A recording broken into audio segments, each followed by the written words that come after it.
I'm Aloe Blacc. I'm a singer, songwriter, and entertainer. Well, I think computer science is really important to learn because computer science is the future. And I think it's important for people to be in control of the technology that is literally controlling their lives. To make different dance moves happen at just the right time with the music, you can use something called events. An event tells your program to listen for something to happen and then react right away. Some examples of events are listening for a mouse click, an arrow button, or a tap on the screen. The event we're going to use now will listen for a change in the song.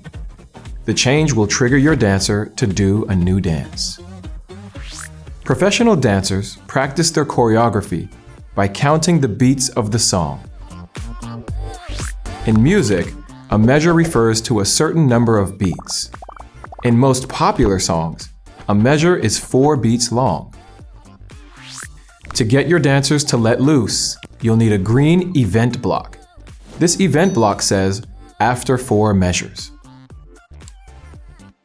If you drag out a purple do forever block, you can pick a dance for your dancer to do.